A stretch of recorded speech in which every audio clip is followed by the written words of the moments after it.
tamang kaalaman tungo sa malayang kaisipan. Ako po si Ferdy Isleta. Ang kultura ay susi sa kadakilaan. Ako po si Annie Luis. Isang oras lang ang kailangan. Ako po si Renena Peñas at ito ang Padayon Presents the NCCA Hour.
Padayon, the NCCA Hour.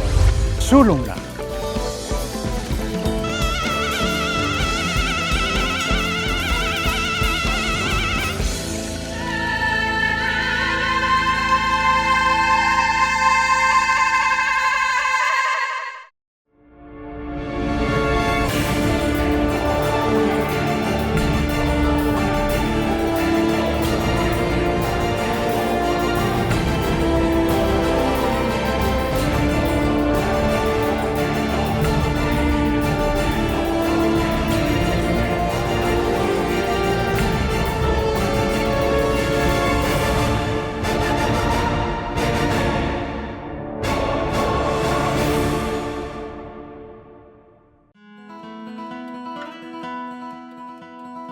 Ang kadakilaan ng sining ng isang artista ay karaniwang sinusukat sa kadakilaan ng kanyang mga nilikhang obra.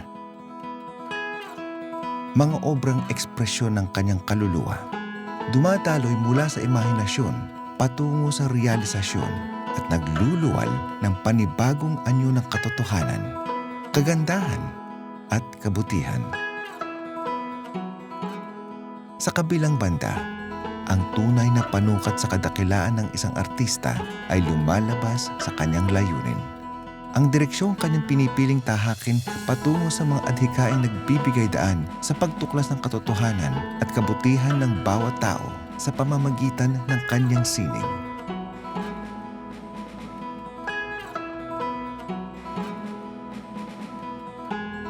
Ito ang kapangyarihang ipinamalas ng isa sa masusugid na tagapagtaguyod ng musikang Filipino, maestro ng musikang Filipino, maestro sa larangan ng musika. Sa kulturang Filipino, Pambansang Alagad ng Sining Ramon Santos.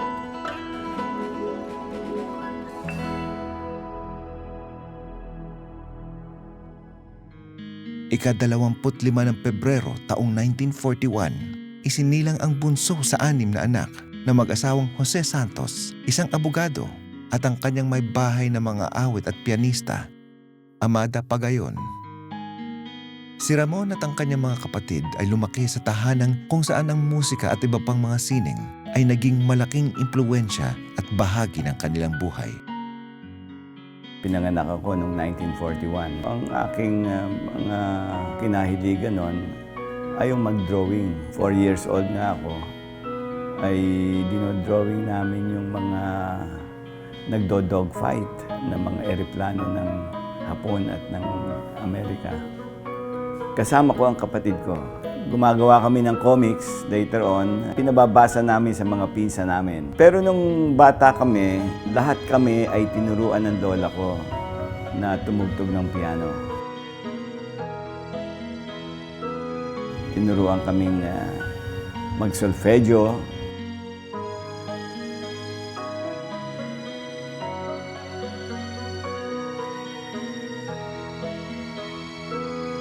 Dahil ako ang pinakabunso, hindi ako sinasama sa mga konsyerto at ang binabasa ko na lang nga yung programang dala-dala nila. Hindi man nakakasama ang batang si Ramon sa mga konsyertong dinadaluhan ng kanyang mga magulang at mga kapatid, ay di nawala ng dahilan si Ramon upang maranasan ang sayang na idudulot ng musika. I was in the elementary school nung isinama ako ng aking ina sa konsyerto ng Los Angeles Philharmonic at nag-perform yan sa Mapua Gymnasium. Wala tayong mga CCP pa noon eh. Siguro mga 7. Siyempre, talagang manghang-mangha ako sapagkat ngayon lang ako nakakita ng ganong ensemble. Na-impress ako doon sa conductor. Sapagkat pag ganyan niya ay merong tunog. Ganon, may tunog. Sabi ko, masyadong powerful itong taong ito. Kaya hindi naalis sa aking isip yon hanggang sa lumaki ko. Nagtapos ng elementarya sa Pasig Catholic School. At sekundarya sa San Jose Seminary. Aktibo si Ramon sa lokal na parokya ng kanilang bayan.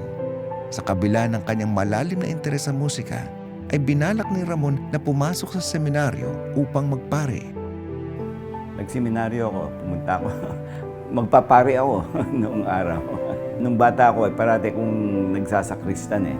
Masyadong malakas ang impluensya ng mga pari sa akin. Tuwan-tuwa ang nanay ko sapagkat relihiyosa rin ang nanay ko eh. Sa seminaryo, ang aming pinag-aaralan doon ay classical studies. Mga Latin at Ingles, mga poetry, ganyan, lahat. Doon ko na-experience yung Gregorian chant, ancient way of singing. Sumali ako doon sa Schola Cantorum. Pag recreation period, ang ginagawa ko noon, nakikinig ako ng mga classical music. At doon talaga nabuksan yung aking pananaw tungkol sa musika. He was involved with music of the church. So siya ang conductor doon. Active siya sa pagpe-present ng mga oratorio, yung mga ganyan sa iba-ibang Catholic schools, no? Bago ako lumabas dun parang naipangako sa akin na ako raw magiging choir conductor. Ganyan. Well, he quit because, kasi high school yun eh. So parang nung nag-graduate siya ng high school, he wanted to study music. So ito na yung kwento ng paano siya nakapasok sa una UST, kasi mga Katoliko din yun. But then there was this long line sa bayaran yata. And so he and my lolo just went home, sabi, we'll just come back tomorrow. And then one of the sisters was going to UP, said, UP ka na lang. And then that's how he got into UP. Kumuha ng batsilyer sa musika si Ramon Santos sa Universidad ng Pilipinas at nakamit ang 2 degree sa musika taong 1965. So malaking pamilya yung mga Santos, merong painter, no? May mga dancers. But siya yung napunta sa College of Music, I think double major, conductor and composition. Ano? Napagtanto lamang ni Ramon ang kanyang kinabukasan sa larangan ng musika nang siya'y magwagi sa 2nd pwesto sa kategoryang simponya sa paligsahang Bonifacio Centennial Competition. Kompetisyon kung saan kalahok din ang kanyang mga propesor, kaeskwela at iba pang mahuhusay na kompositor. Nagkukundak ako ng mga opereta sa iba't ibang mga eskwelahan. Sumali ako dun sa Bonifacio Centennial National Composition Competition. 3 yung categories doon. Isang symphonic ode, which was the biggest, kundiman, at isang marcha. Nag-compose ako ng symphonic ode with soloist and chorus and orchestra. At yon ay sinulat kamay ko yon. At 3 kopya. Sapagkat 3 yung judges eh. After a month or so, merong nagdala ng sulat sa bahay namin. At yun na nga, sabi, nanalo raw ako ng 2nd prize. Wow! Alam mo, ang premyo nun, 1,000 pesos. 1962, 1,000 pesos was 100,000 pesos ngayon. Matapos ang kolehiyo, nagsimula si Ramon bilang katulong sa kalihim ng Departamento ng Musika sa kanyang alma mater. Sa loob ng kanyang unang taon ng paninilbihan sa Universidad ng Pilipinas, kanyang natuklasan at narinig ang kontemporanyong uri ng musika, mga panibagong anyo ng tunog na pumukaw sa kanyang kamalayan. In the meantime, nag-masters ako at ang naging maestro ko ay si San Pedro. Si Lucio San Pedro, isa ring national artist. Ang mga ginagawa ko naman noon ay medyo pagka-modern na eh. Nagbababad ako sa library noon at kung ano-anong mga recording ang naririnig ko. Narinig ko yung record ni Edgar Varese. Now, Edgar Varese is an avant-garde composer. Sabi ko, ano ba ito? Noise ba ito? Kung noise ito, bakit nila ginawa ng record? There must be something to it, sabi ko. Kaya, ever since, parate kong naghahanap ng mga bagong kaisipan, landas, at mga bagong tunog. Yun ang naging parang obsession ko. Nagpasya si Ramon na ipagpatuloy ang pagbibihasa ng sarili sa napiling larangan. Sa ilalim ng Fulbright Scholarship, kumuha si Ramon Santos at kanyang natapos ang master's degree ng may karangalan sa Indiana University sa Estados Unidos taong 1969. Yung further studies niya was in composition. So he went abroad to study composition. Noon, nag-apply ako sa Fulbright. Natanggap naman ako. Nakapag-aral ako sa Amerika. Indiana University is the biggest music school in the USA. Yung music school na yon ang nakapag-present ng opera every Saturday of the school year. Lahat ay kailangan dumaan sa preliminary exam. Out of the 500 people who took the exam, only about 4 people got everything right. At isa na ako doon. Impressed yung chairman. Sabi niya, wow, you must have been well prepared from that school, sabi niya. Ang ginawa sa akin ay tinanggap ako sa composition. 2 ang aking courses sa composition. Yung isa ay yung undergraduate at yung isa ay yung graduate. So, double time ako. Talagang hirap na hirap ako noon sapagkat teaching assistant, nabigyan ako ng teaching assistantship, ano? Ang hirap. At kanyang nakamit ang kanyang PhD taong 1972 sa State University of New York sa Buffalo. Yung SUNY ay State University of New York at Buffalo. Yung eskwelahang yon ay one of the first schools to offer a PhD in composition. Yung SUNY, doon nag-migrate yung mga nagpaumpisa ng computer music. That was the age of experimentation.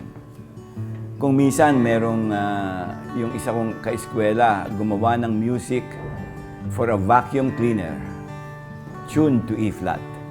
Ganon. Mga ganon. O yung isa kong kaeskwela gumawa ng music that you can only hear while you're swimming inside the swimming pool. Ganon. That was really the age of experimentation and I was so happy because ang mga ideas ay lumalabas. Natapos ko yon. Natapos ko yung PhD. Dito kanya ring nakilala ang kanyang mapapangasawa at magiging ina ng kanyang 2 anak na babae, si Lourdes Wong, na nag-aaral ng psikolohiya pang-edukasyon sa parehong pamantasang kanyang pinapasukan.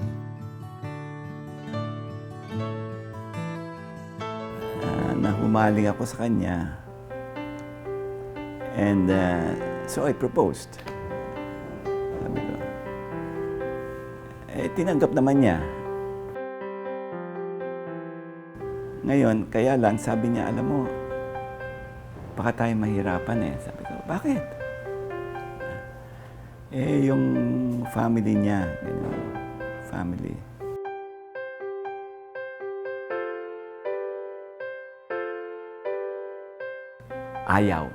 Ayaw makipag-usap sa amin yung father niya.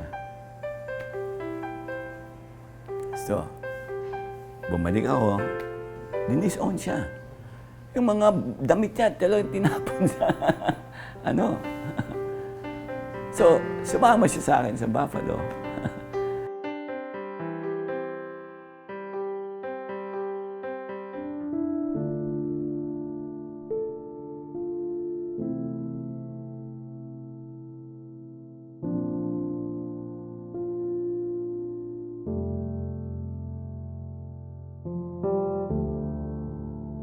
Nakita ko kung paano naging widower siya at a very early time in his life. Ang liliit pa ng mga anak, no? At the time na dean siya dito, no? Nagkaroon ng lingering illness yung wife niya. At finally, she was gone. Lahat yun, may somehow makikita mo na na-affect yung kanyang musika. Yung ibang colleague ng mom ko siguro also tried to give him advice, how to talk to the girls. I felt very much kung gano'ng kasakit yung nawala siya. And kami mismo, si Vern, si Chino, si Arlene, at ako, we felt that much. And hindi namin alam kung paano siya yayakapin.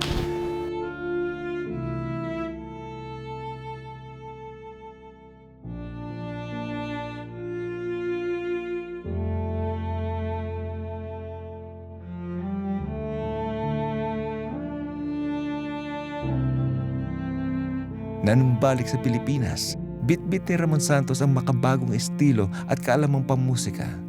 Ngunit dahil hindi pa moderno ang teknolohiyang pangmusika ng bansa, itinuon niya ang kanyang enerhiya sa pagtuklas at pagdana sa katutubong musika, di lamang ng kanyang bayan, kundi pati sa kabuuang Asya. Unang-una, hindi siya ethnomusicologist formally, no? He was trained as a composer. Tapos bumalik siya rito, na-realize niya parang hindi yata akma yung inaral niya sa ibang bansa. Para dito, naisipan niya, kailangan kong manalaksik sa sarili nating kultura, sa kultura ng Asyano, para yun ang magiging basihan ng kanyang mga obra. So, yun pa lang, yung ganong example na i-imbibe na namin, ideya na, bakit ako pupunta sa Europe o sa Amerika para mag-aaral ng komposisyon, ano? Instead, ang sinabi niya, pumunta ka doon para kumuha ka ng tools para maaral mo yung sarili mong kultura. Sa ilalim ng impluwensya, pagtuturo at pagpapayo ni Dr. Jose Maceda, Pambansang Alagad ng sining sa musika, ay nabuksan ang mundo ni Ramon Santos sa pag-aaral ng etnomusikolohiya. Sa pagitan ng kanyang mga taon sa pagbibihasa sa musika ng mga kababayan, ay patuloy rin siyang sumasailalim sa mga pagsasanay sa bagong musika. Pagbalik ko sa UP, ay hindi ko malaman ang aking gagawin sapagkat walang electronic music, walang computer music. Tumugtog ako ng gamelan.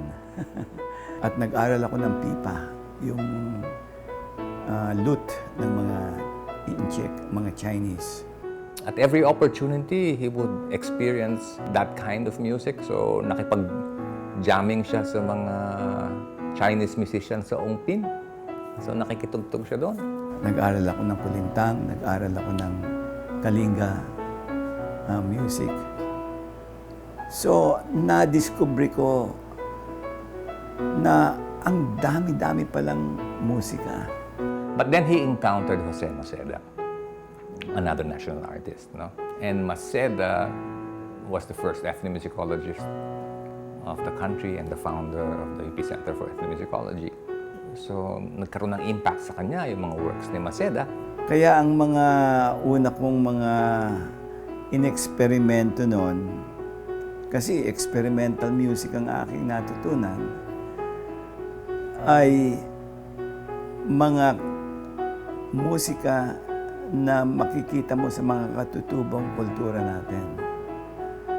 Yung mga ritual. And then na-realize niya na tama yung direksyon, no? Ni Maceda. You go back to the music of the village, music of Asia, kasi nandun yung identity. Noong mga panahon na yon, talagang hindi pa natin alam kung ano yung kulintang, yung kalinga music, yung mga ganon, no? Isang aktibong musikoloho, henyo sa pagiging teknikal at masining na aspeto, lumibot si Ginoong Ramon Santos sa buong Asia upang magsaliksik at lakapin ang iba't ibang mga katutubong himig na sumasakatawan sa pagkakakilanlan ng tunay na Filipinong musika. Yung pagta-travel ko, nangyari yan dahil na rin akong Secretary General ng NAMSA, National Music Competitions for Young Artists. Ako ang unang nagsama ng traditional music sa NAMSA. Sapagkat ang NAMSA ay nag-umpisang choral competition yun eh. Tapos naging piano, naging kung ano-anong mga ano. At ako ang unang-unang pumunta sa Mindanao. Ang na-discover ko, ang yaman natin sa mga ekspresyon natin. Yung Sulu Archipelagong yon, ang yaman talaga, pati mga sayaw nila. Ngayon, nung masama naman ako sa Asian Composers League, na pinamunuan naman ni Lucrecia Casilag yan for 15 years. Alam mo, sabi ko, magaling tayong mga Pilipino, hindi lang sa pamumuno, kundi sa pagtuklas ng mga bago. Later on, naging chairman din ako niyan ng Asian Composers League. So, tuwing may festival kami, siyempre, gumagala ako, ganyan. So, yung unang-una is about his research na ginawa niya all over Southeast Asia. So, yung unang-unang libro niya is about music education and tradition, how traditional music in Southeast Asia is implemented or how it affects formal schools, no? Na naman ako dun sa advisory panel on the teaching of traditional music from the International Society for Music Education. Isa sa pinakasikat na ethnomusicologo, si Bruno Nettel, na naging guru ko doon sa Amerika noon. Kinuha akong miyembro noon, ng grupong yon. At for 5 years, kung saan-saan kami gumagala, pumunta kami sa Argentina, pumunta kami sa Florida, pumunta kami sa Oslo, Norway, ganyan. So, inisa-isa niya yung mga bansa, pumunta siya ron, inaral niya lahat yon. Para lang makagawa ng mga policies on the teaching of traditional music in schools all over the world. Nakakuha ko ng fellowship sa Germany, Ferienkurse für Neue Musik, summer courses in new music sa Darmstadt.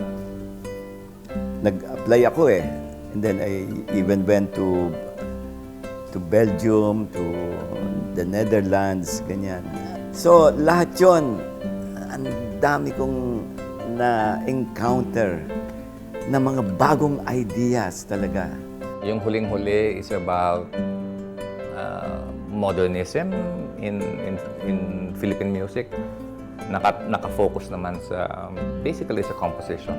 No? So, dinidiscuss niya yung mga composers at kung paano nahubog yung ideya ng modernismo sa musika sa Pilipinas. So, when I came back here, I put up a Philippine Documentation Center sa UP. Kanya ring sininob ang pagkadiwa, kahulugan at kahalagahan ng sining pangmusika sa pamumuhay ng mga mamamayan, ang kanilang kwento, kasaysayan, at mga bagay na pinahahalagahan. And hanggang ngayon, retired na't lahat. Patuloy pa rin yung kanyang initiative na yun. Nakakapagod, hindi ko malaman kung paano siya kumukuha ng lakas para gawin lahat yun. With that, patuloy yung output niya as a composer. At lately, pagiging isang may akta. I think he's now on his 4th book, going on his 5th. And napakabilis nun. Kailan lang siya nag-umpisa magsulat ng libro.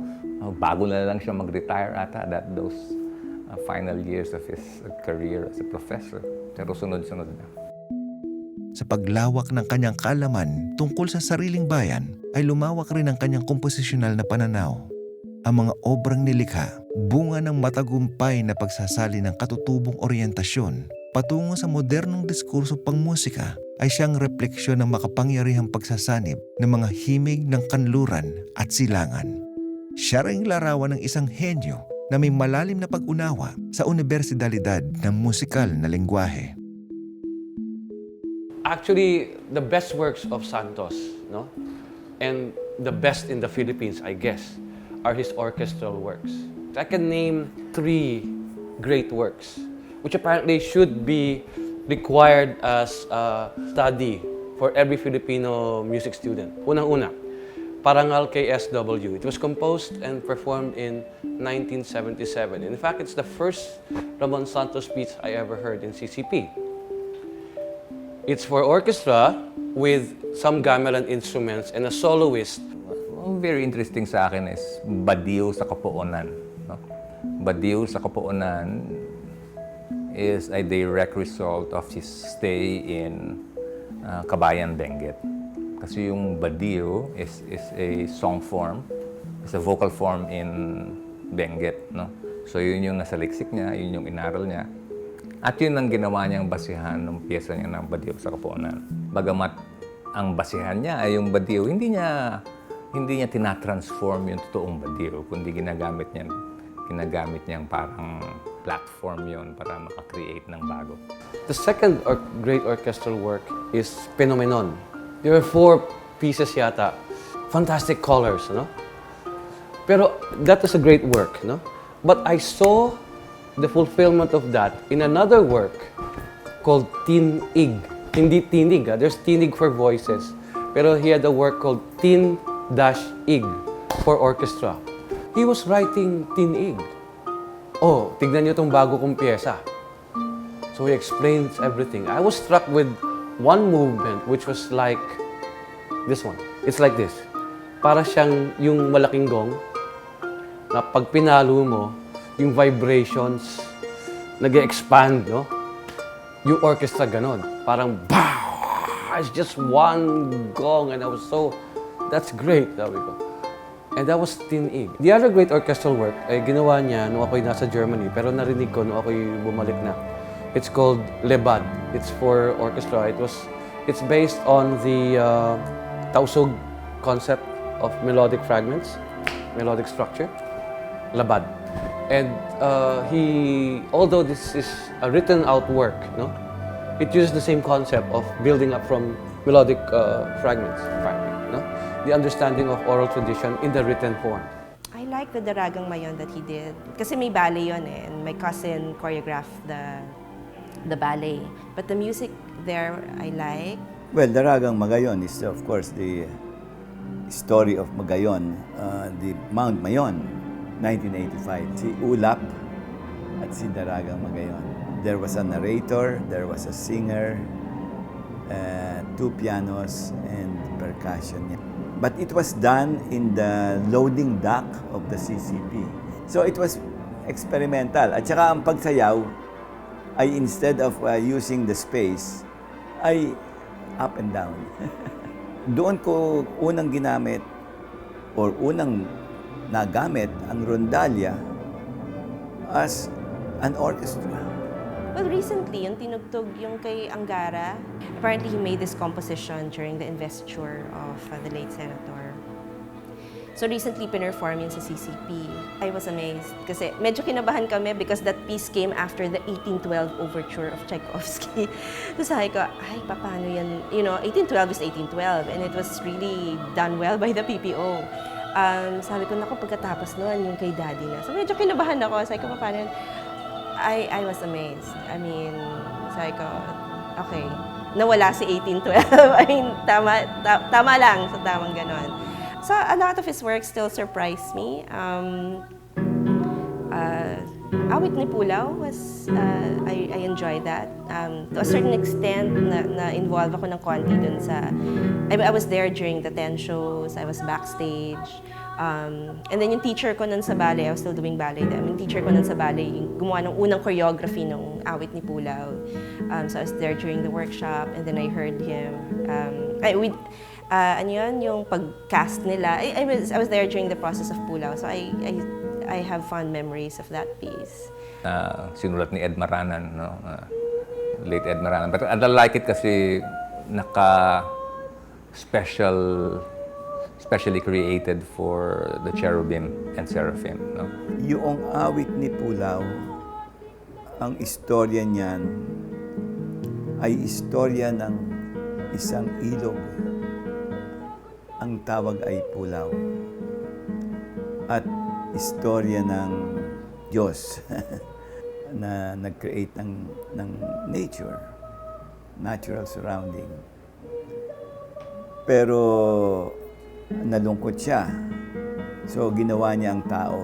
Pero yung mga tao, ang ginawa doon sa nature niya ay sinira, pinulut, pollution, ganyan. Dahil dun sa mga sakim, edi nagunaw ang mundo.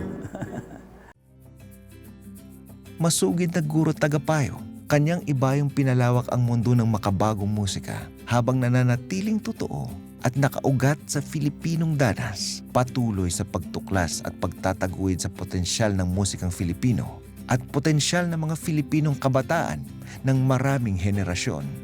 Di lamang sa kanilang musikal na talento, kundi pati sa kanilang musikal na talino. Nung nasa League of Filipino Composers kami, we would be commissioned to write ballet, symphonic pieces, ganyan. Pero ang mga sinusulat kong mga piyesa for dance ay hindi ordinaryong may istorya, halimbawa mga ganun. For example, meron akong sinulat, ang title ay Siklo. Siklo ng buhay. From nothingness, lumalaki hanggang mag-burst. Parang orgasm. Orgasm. Ganyan. And then, pag-burst nun, umpisa na naman. It's a cycle of life. So, ganun ang music ko. May avant-garde. Ganun. Ang inassign sa aking choreographer noon ay si Tony Fabellas. So, after 2 weeks, ganyan, i-ensayo na namin. The orchestra was there. And, nung makita ko yung ginawa niya, I was flabbergasted. Kasi yung mga tao, instead na mga tao, parang mga amoeba.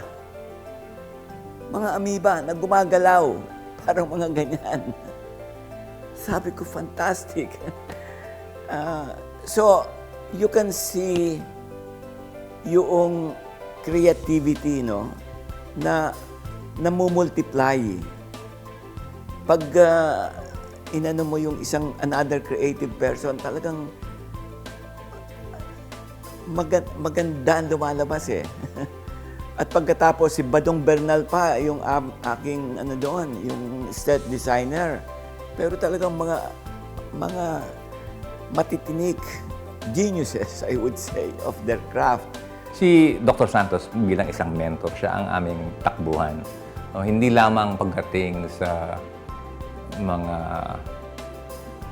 matters na tungkol sa pagsusulat o pag-compose o tungkol sa musika, matters tungkol sa pagpapatakbo ng eskwelahan o ng samahan ng mga society, organisasyon, o kahit pagtuturo. Pero even personal matters, siya pa rin yung takbuhan namin, nung aming generation, ng mga estudyante niya. So, ganun siyang klaseng mentor. Kumbaga, parang ama. Siya yung isang ama. Kanyang iniangat ang antas ng katutubong musika. Binigyang dangal ang mga etnikong ugat na tumutukoy sa kung sino tayo bilang Filipino. Sa pamamagitan ng mga obrang kanyang nilikha, ay natagpuan natin ang ating mga sarili. So, yung range ng compositions niya, merong mga ritualistic na it does not need really trained musicians. I remember one of his works here, naka-involve yung mga staff namin. So, yung karpintero nagpupukpok, so, yung electrician gumawa ng DIY na synthesizer na tumutunog doon, and so on. At two pieces na very virtuosic na kailangan magaling ka talaga, yung mga piano series pieces niya. And then the theater works. Likasaan is very important also because it was where you found that he was inventing instruments. Although I would still refer to the orchestral works when I talk about Ramon Santos. Likasaan, likas, nature, parang commentary on nature having a hand in creating the music. Ang mga ginamit kong mga instrumento doon ay pawang mga inimbento ko. Merong mahabang kawayan na may mga kawayang nakabitin, ganyan. So pag inano mo yon, tukit-tukit, ganyan. Ang tawag ko doon, kantawayan. At may mga junk akong ibinitin at yon. So, mga ganyan. Tapos, merong mga kahoy na merong mga pako. Sari-sari ang size ng pako. Kaya pag hinataw yon, ay sari-sari rin ng hataw. Kasi pag yung malalaking pako, siyempre, mas slow ang hataw mo. At pag yung maliliit ay mas mabilis. So, yun ang mga sound sources ko. At pati yung, ano ba yun, yung plastic tube. Ganon, no? Pati yung, alam mo si Billy Abueva, yung national artist natin, marami ring mga kinokolektang mga junk yan. Nakita ko, meron siyang dynamo, yung ganon, ano, na pag inikot mo, ay parang lumalangit-ngit.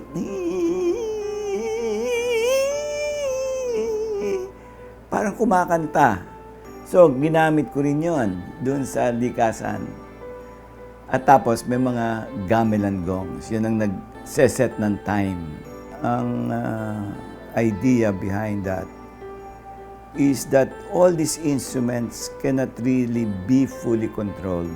So, may participation ng nature doon sa actual process of music making. There is one called yung para kay Ninoy, Panaghoy, which is also very important kasi not only for the music but for the circumstances of its production. Nung E13 namin ginawa to So, it was with my work, Basbasan, and Vern de la Peña's work. Yung Panaghoy ay ginawa ko yon kasi noong 1983, di ba, namatay si Ninoy. And there was a big reaction to that. Nagpa-concert ako sa UP. I was still the dean at the time.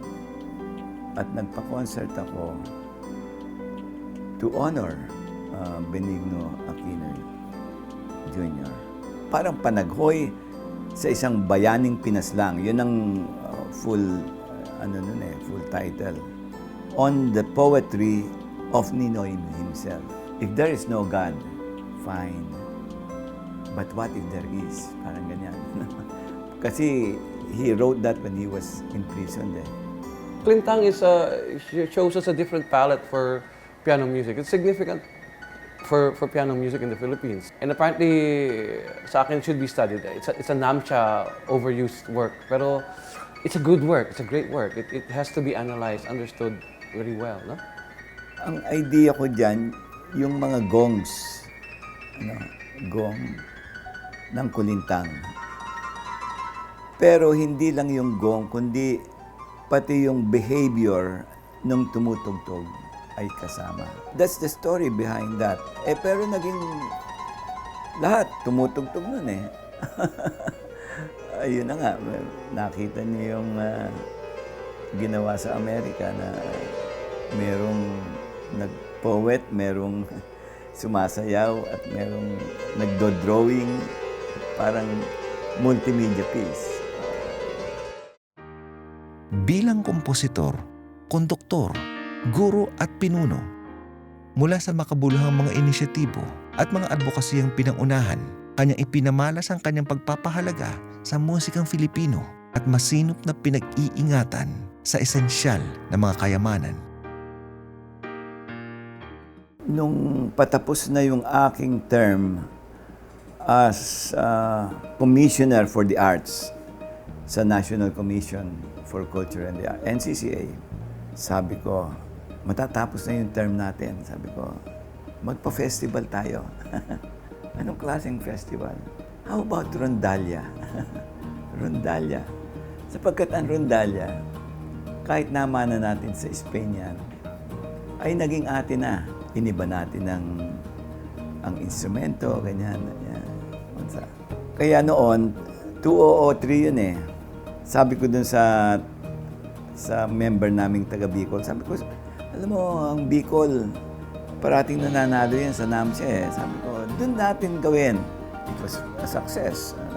Dumating ang Mexico, dumating ang Israel, dumating ang Russia, dumating ang USA. So now, we are about to have the 5th International Rondalya Festival in November in Silay. Even before the Rondalya Festival, no, Namsha days niya, around that time was in the wane. No? Rondalya was a very big Filipino tradition in turn of the century and so on. Pero pagdating ng 70s, wala na yan, papatay na yan. Makikita mo na lang Rondalya, yung mga nandilimos, o yung mga from certain agencies, no, na basically welfare-oriented. Wala na sa mga eskwelahan o kung meron man paunti-unti. Because of NAMSIA and its initiative in including that as part of the NAMSIA competitions, nagkaroon ng upsurge, no, sa involvement ng mga high school and elementary rondalya. Hanggang ang peak nga niyan, nakita niya, hindi siya huminto sa Pilipinas because of his knowledge of music cultures. Alam niya na yung rondalya nakatali sa mga tradisyon sa ibang bansa. So natuhog-tuhog niya yon, natuhog-tuhog niya na ang pluck string, ang bandurya ay konektado sa mga instrumento sa Middle East simula nung sinaunang panahon. Higit pa sa kanyang mga natamong tagumpay, pagkilala at mga parangal, ay ang kanyang mga patuloy na nagniningning na legasiya, mga di matatawarang ambag sa musika at edukasyon at sa kultura. Ang kanyang buhay na walang kapagurang iniaalay sa paglilingkod, pagtataguyod at pagpapaunlad sa musikang Filipino ay isang ehemplong sumasalarawan sa tunay na kahulugan, di lamang ng isang artistang matapat sa kanyang sining, kundi sumasabuhay sa totoong kabuluhan ng pagiging isang tunay na pambansang alagad ng kultura.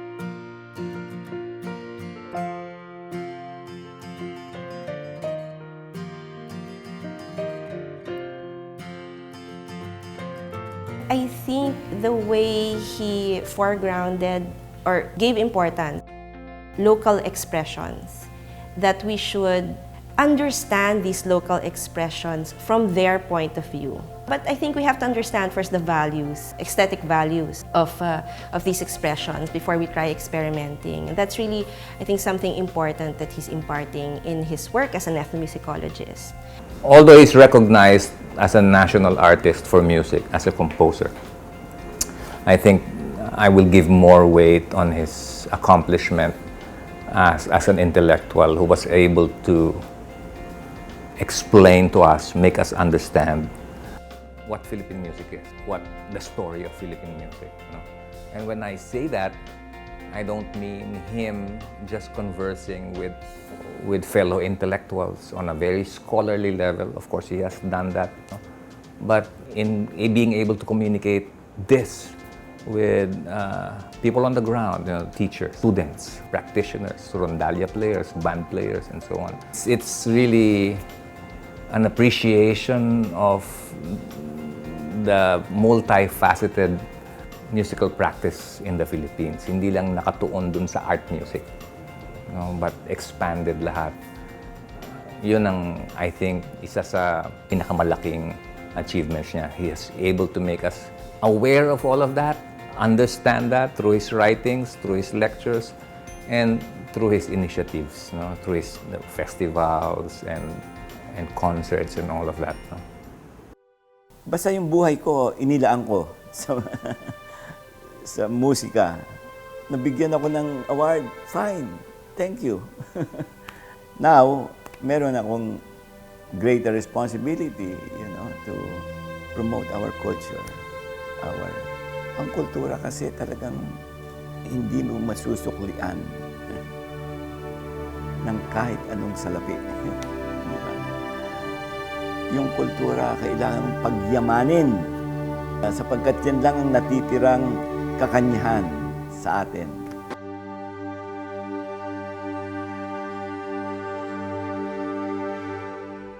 Dr. Ramon P. Santos, Pambansang Alagad ng Sining sa Musika.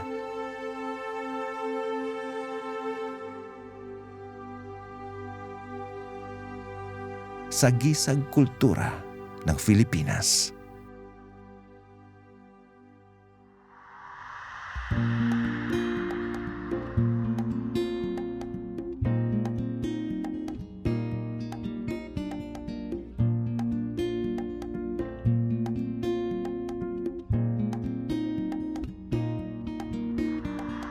Ako ay Pilipino, lahing matapang, lahing matalino, nalakbay ko ng mundo.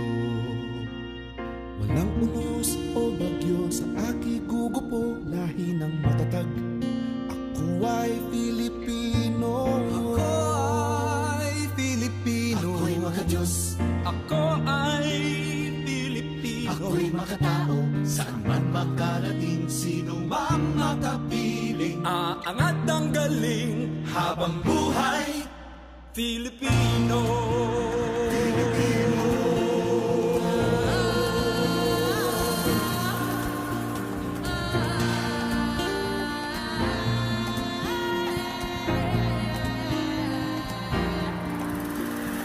Tumipot sandaang mga isla, magkakahiwalay ngunit nagkakaisa.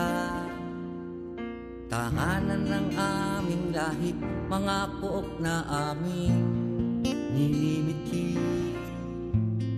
Puno ng kasaysayan, puno ng hiwaga. Sa mga lugar na ito nakatanim ang ugat ng pagka-Pilipino. Ako ay Pilipino. Ako'y makadiyos. Ako ay Pilipino. Ako'y makatao. Saan man makarating, sino mang makapiling. Aangat ang galing habang buhay. Pilipino. Pilipino.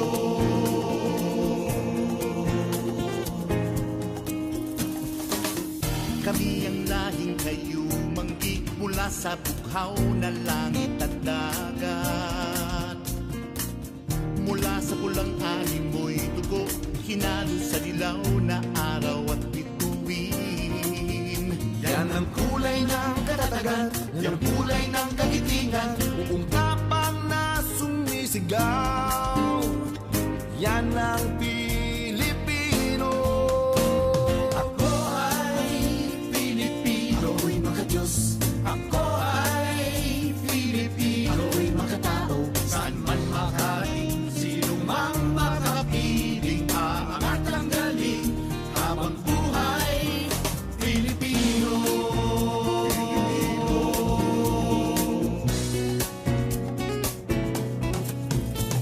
Ito may dala ng pagkakataon o sadyang binuot naging okasyon. Pagdiriwang ang aming kasiyahan, ipinagbubunyi ang kalayaan. Pinupuri ang katapangan, kapanganakan, pag-isang dibdib. Pagbabalik bayan o talino ng tatagisan, ipagdiwang natin ang pag-ibig.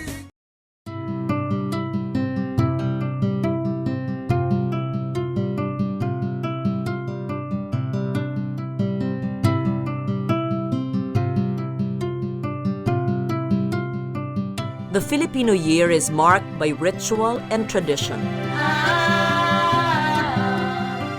In the season of Dayaw, we will relish the preparations and celebrations that have defined our many cultures. What do we as Christians, as animists, as Islamic Filipinos value most? And how do we mark our years to show our collective aspirations? Tayo'y magdiwang at magpasalamat as we mark the milestones of the Filipino year. This is Dayaw, our knowledge, our pride.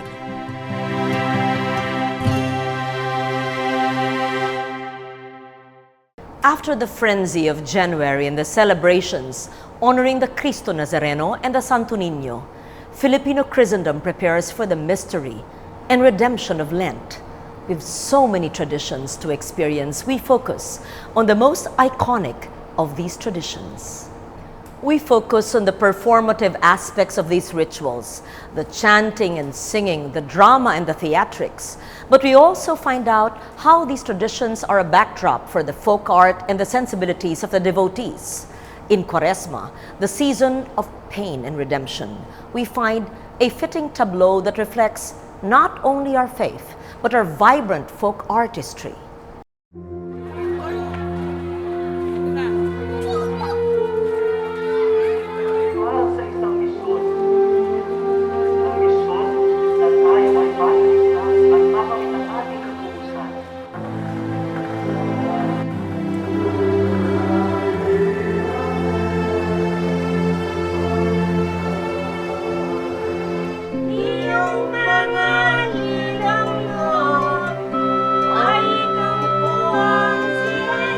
The chanting of the pabasa is one of the simplest forms of folk devotion that mark the Catholic Filipino celebration of Semana Santa.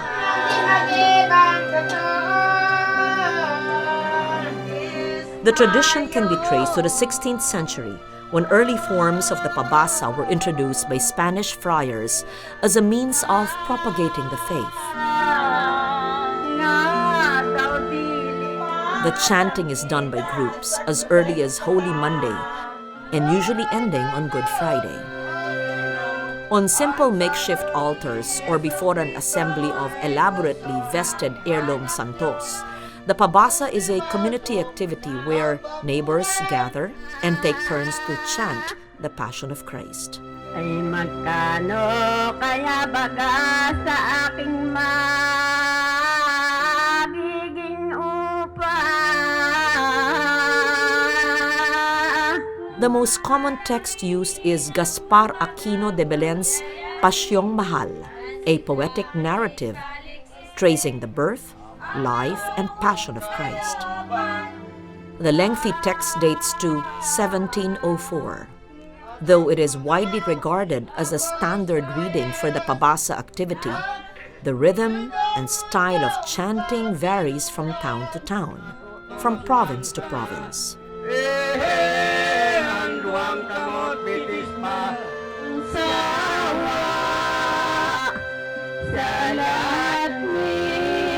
while the pabasa retells the Passion of Christ through community chanting. Other means of remembering Christ's sacrifice involve bloodier, more brutal means.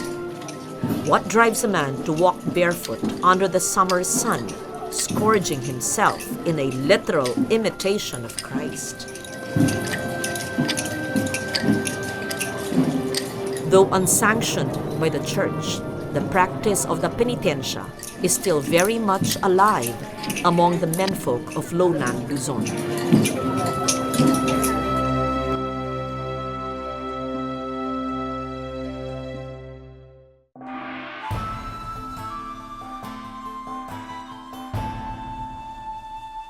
Theater has always played a significant part in the Catholic Church, but it is in the folk expression of theater that we see how the stories from Catholicism have been filtered through folk sensibilities and reinterpreted year after year with dynamism and creative energy.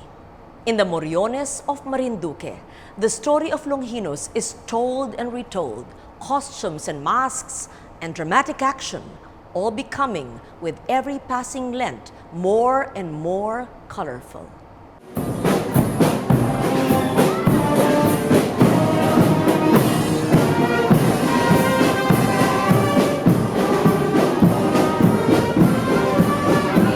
Tradisyon ng Morion ayon sa kasaysayan na nababasa ko at pati sisalamu ako sa mga matatanda noong una, ay ito ay nagsimula sa bayan ng Mungko na isa lamang. Isang tao, si Tandang Binto, no? At itong si Tandang Bintong na ito ay sakristan mayor. Sumunod na taon, dinagdagan ng pari, nagkuha siya ng 6 na katao na magiging kasama nitong ating sakristan mayor na siyang kinikilalang unang Morion upang nang sa ganon ay makapag-stage noong crucifixion.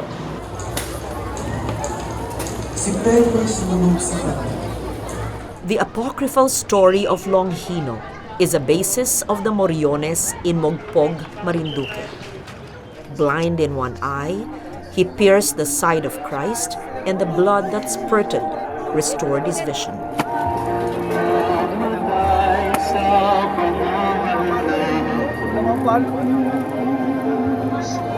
Mula ng ating maulos ang tagiliran ni Jesus, dugot tubig ang sulipot sa kabulagan kong puspos.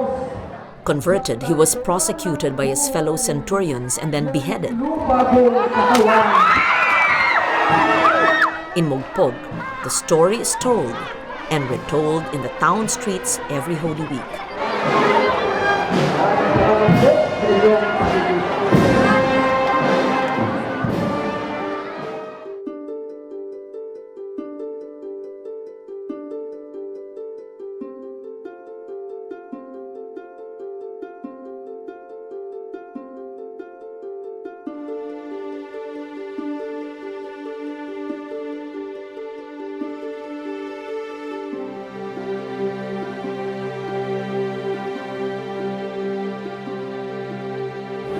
The use of masks, costumes, and theatrical techniques by both men and women retell the narrative of Longhino in a way that is both folksy and fanciful.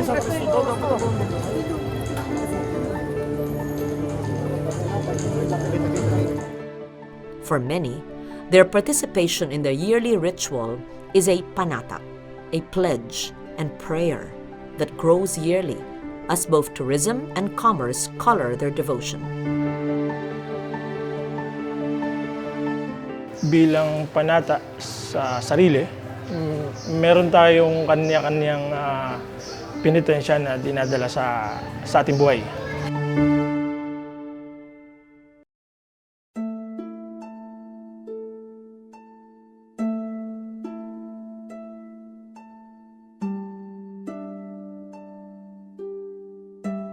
So yung pag-ikot sa bayan, sa katanghaliang tapat sa ilalim ng init ng araw, hindi madaling gawin. Sa sarili ko, desisyon ang akuin ng pagiging isang Kristo. Yung bigat ng krus at saka yung palo na tatanggapin mo sa pag-ikot mo sa buong bayan. Hindi madali, pero kinakaya.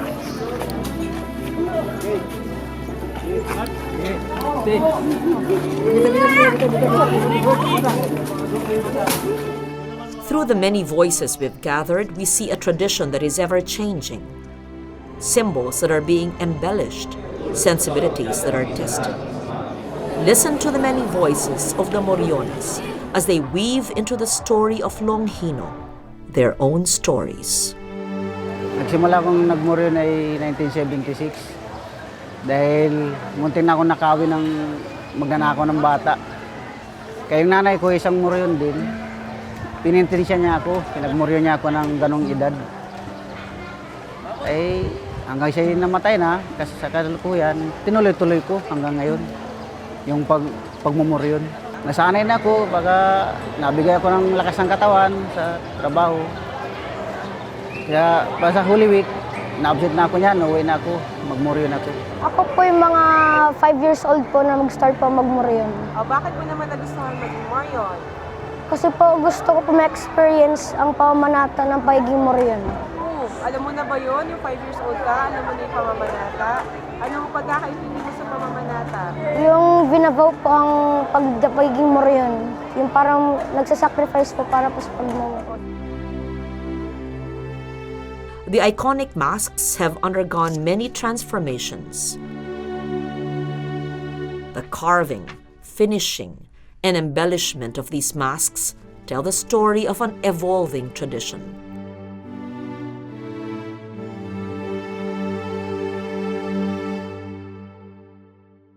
Faithful to the look of the Moriones, but also reflecting current sensibilities and fads.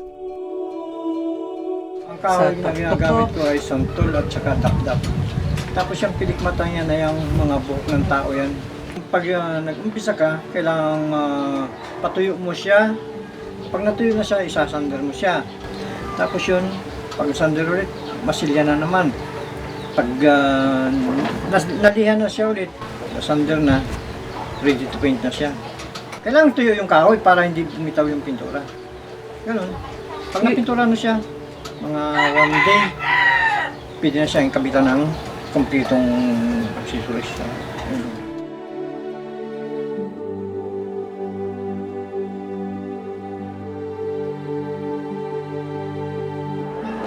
The man who plays Longhino must face up to a yearly challenge.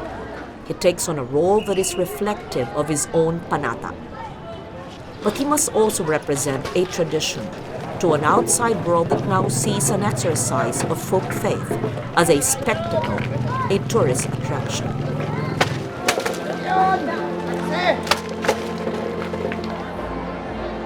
The streets of the town blend with the Calvary of our imagination. Modern features like the back of a dump truck place the centurion squarely in our time, in our realities.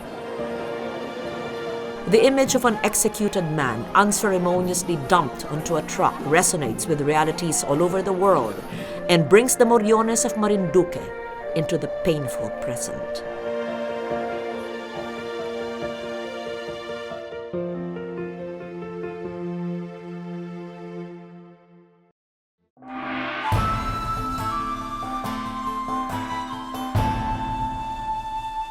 Among many Catholic communities and families, the ownership and care of a santo is a badge of faith as well as social prestige.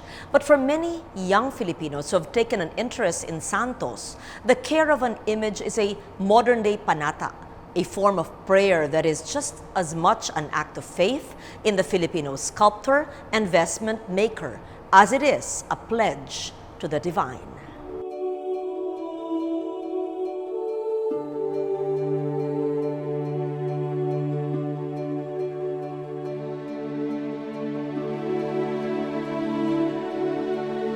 Arnold Reyes may be more popularly known as an actor, but his other consuming passions is that of the continuance of a tradition.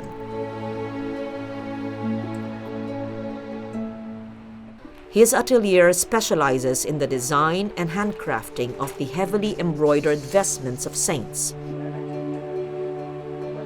It is a passion that is built on 2 elements: The first is a faithful propagation of the faith symbols, vestments, and their meanings. The second is an adherence to the standards of handcrafting. Ang title kasi niya ay Santo Niño de la Pasión. Dahil de la Pasión siya, nag-incorporate si Rafael ng mga elements nung panahon ng paghihirap ni Cristo. So, nandiyan yung krus, kung makikita nyo. Nandiyan yung pillar kung saan siya pinahirapan. Nandiyan yung mga gamit nung pagpako sa kanya sa krus. Lahat ng mga elemento nilalagay namin. Kahit sa mga Lenten images, kailangan alamin mo kung sino siya, anong storya niya, anong naging bahagi niya sa paghihirap ni Hesukristo. So, pag gumawa kami ng damit ng isang imahen, isang santa or santo, ibinabagay namin ito sa kung sino siya at kung saan siya nagmula. Sinisiguro namin na tama ang silhouette, tama ang cut, tama ang kulay para sa kanila. May kanya-kanyang kulay, may kanya-kanyang estilo ng pananamit, depende kung sino ang santo. At para sa akin, lahat ng mga ibinibihis namin sa mga santo, kailangan merong kaakibat na research. Doon pumapasok si Rafael del Casal. Lahat ng mga research sa kanya, lahat ng tamang estilo dapat sa kanya manggaling. So, kami na ang tatabas ng lahat ng iyon. Bukod sa traditional na way na kinokopya namin, kasi yun ang mga inspirasyon namin. Very traditional embroidery na minana natin sa mga nauna sa atin. Ngayon naman, ang ginawa namin medyo three-dimensional na yung embroidery. Kumbaga, kung nung unang panahon mataas na siya, ngayon, mas tumaas pa siya, mas umalsa pa siya. Sa ngayon, yun yung nagiging estilo at brand ng Bordados de Manila. Nagiging three-dimensional yung mga borda namin.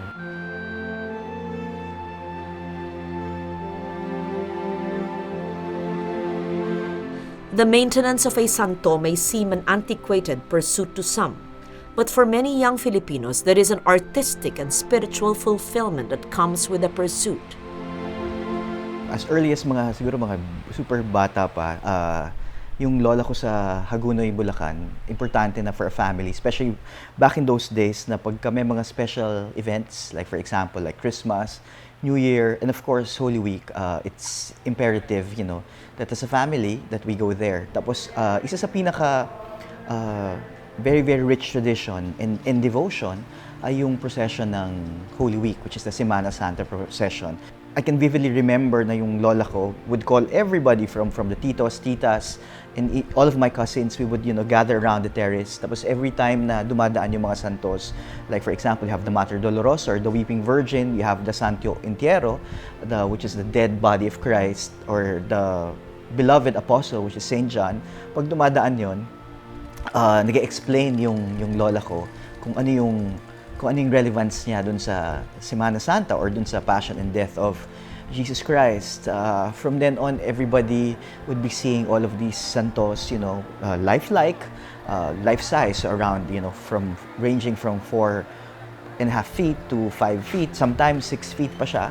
So, ayun, dun nagsimula yung love ko for the art, and of course, yung love ko for the devotion. When I got to work, and I have sufficient amount of money to have all of these santos, commissioned. So yun, dun na siya nagsimula. So I started investing dun sa mga santos, dun sa karosas, and of course the other accoutrements that go with it. In terms of the preparation of the santos, importante that that you take good care of them, because most of them, especially for the Lenten tradition, it's made of wood. Sometimes it's made of batikuling, sometimes it's made of santol, because they're the softer ones, which are easy to be carved. If you see naman all of these santos, and the santos that are very, very dominant around the country, they have a different set of expression, di ba? Napaka-intricate dapat expression depending on the depending on what it should represent, di ba? For example, the Dolorosa, kailangan weeping siya, so merong ibang klaseng expression siya. I mean, for example, like the Señor de la Pacencia, I mean, you see the Jesus Christ, you know, right after being flagellated, so kailangan you see the pain, pero syempre dapat maamo pa rin yung muka. So in terms of preparation, you have to make sure they're in good condition.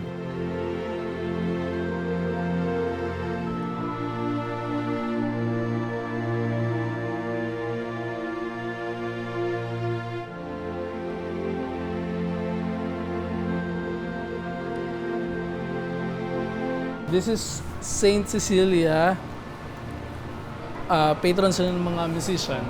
So, I'm a musician. Tapos, martyr din siya and meron siyang palm na virgin and martyr. So, virgin meron siyang, yung color ng dress niya is white and blue. Kasi she dedicated her life kay Christ. Then, patron siya ng musician kaya meron siyang harp. And naging martyr siya kaya meron siya ng palm. And this is our Saint Simon.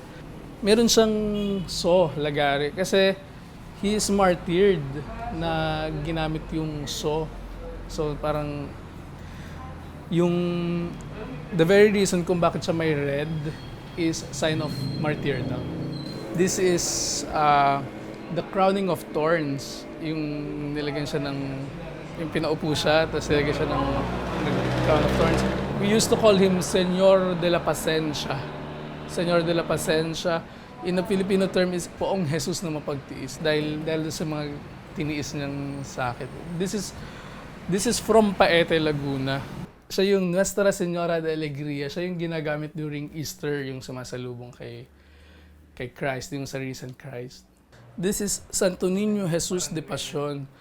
Siya yung interpretation ng child Christ na nakita niya na yung passion niya. So meron siyang cross and yung sign ng passion, meron siyang cross and meron siyang crown of thorns. This is from the 1800s, late 1800s, from School of Paete, from Laguna. Again, the purpose of these santos are to teach. It just so happens siguro na I appreciate antiques and yun yung meron ako. Pero again, at the end of the day, the purpose of this is to move people into prayer and to teach them. I think the personal satisfaction is actually more of a personal devotion. I got so in love with the art. Siyempre sa simula, di ba? Bata ka you get to, nakikita mo the art in it. But as time goes by, nagkakaroon ka ng personal devotion na it's a way of giving back blessings. Responsibilidad ng isang nag-aalaga ng santo is number one, ipakita yung tamang iconography. Pangalawa, spread yung devotion. At ipakita ko ano yung nire-represent niya. And I think the satisfaction is, I believe that I'm blessed by taking care of them. I believe na masarap yung pakiramdam na nasa-spread mo yung devotion.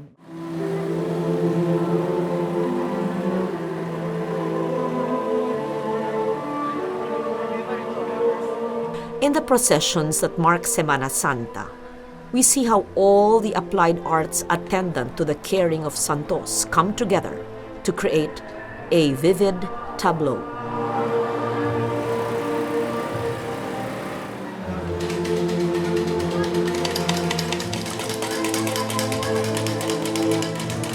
In the libing and the salubong,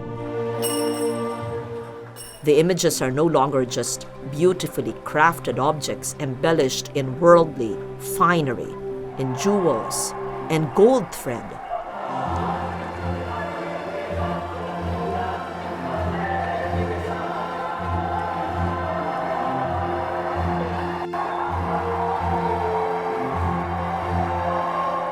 They are the embodiments of divine figures in whom we have placed our hopes and prayers.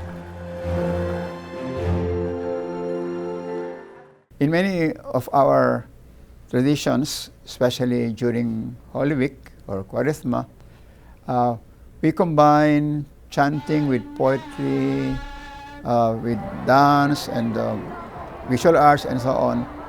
Well, the Passion, for example, this is really a very long kind of poem about the life of Christ, about the sufferings of Christ, that is chanted. When you go to another part of the country, in Marinduque, you find the Moriones tradition, which is really a people's art. Because those who like to wear the Morion to participate in this tradition will construct his own or her own mask. This mask is very elaborate, and usually there are a bouquet of flowers at the top of the head dress, and the attire is patterned after that with the Roman centurion and all other designs. You'll find really an explosion of creativity, because all kinds of attire are designed, especially in Mogpog, no? Which is the origin of the Moriones tradition. Even children, no? Participating. And women, Moriones, have already been part of the tradition for a long time. To sum up, you find the culinary arts, music, visual arts, dance, and many other types of art during our Holy Week celebrations.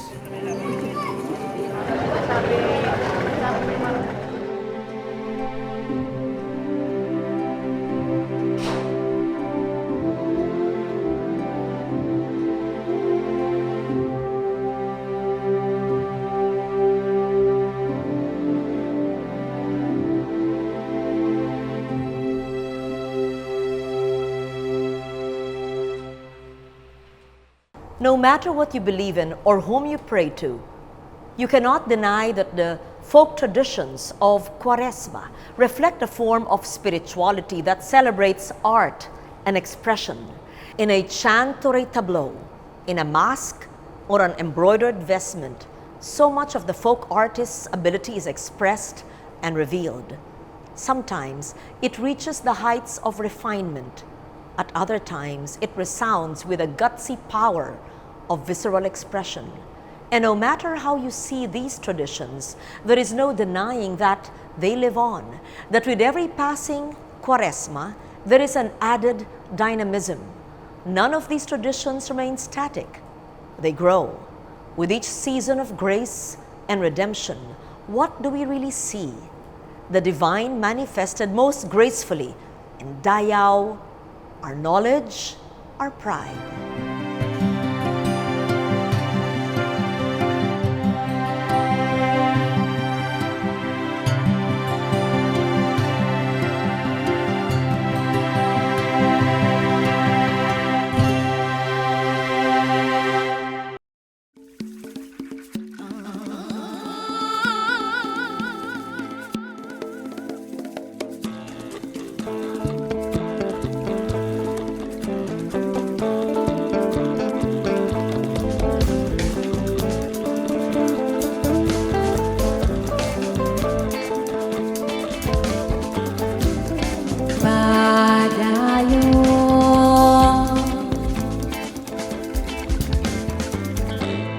Padayon